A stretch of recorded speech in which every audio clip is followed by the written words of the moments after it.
गंगापूर तालुक्यातील लासूर स्टेशन येथील गीताबन या ठिकाणाहून काही दिवसांपूर्वी पिकअप वाहनाद्वारे 5 चोरट्यांनी 2.5 लाख रुपयांचे स्टील चोरून पोबारा केला होता।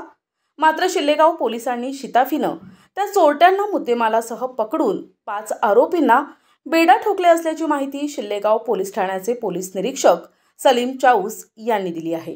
गीतावन येथून डॉक्टर निलेश हरिकिसन मुंदडा व व्यापारी किशोर कोठारी यांचे स्टील अज्ञात चोरट्यांनी चोरून नेल्याची तक्रार शिल्लेगाव पोलीस ठाण्यात देण्यात आली होती।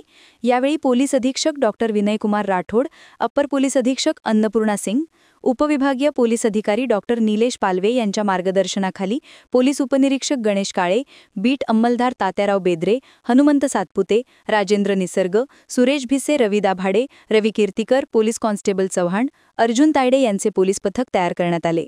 या पथकाने स्थानिक गुन्हे शाखेच्या मदतीने तपास करून अवघ्या काही दिवसांतच रामदास कोंडीबा खाटोल, मुक्तार गफ्फर शेख, गौरीशंकर ओमप्रकाश राठोड, प्रतीक रामेश्वर बोंगाणे, शुभम राकेश सिंग, सर्व राहणार वाळूज, तालुका गंगापूर या संशयितांना ताब्यात घेतले।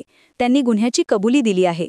या चोरट्यांकडून गुन्ह्यात वापरलेली टाटा पिकअप व इतर संपूर्ण मुद्देमाल जप्त करण्यात आला असून सदर स्टील चोरीचा गुन्हा उघडकीस आणला असल्याची माहिती पोलीस निरीक्षक सलीम चाऊस यांनी पत्रकारांना दिली आहे। प्रतिनिधी रमेश नेटके, NTV न्यूज मराठी, गंगापूर, छत्रपती संभाजीनगर।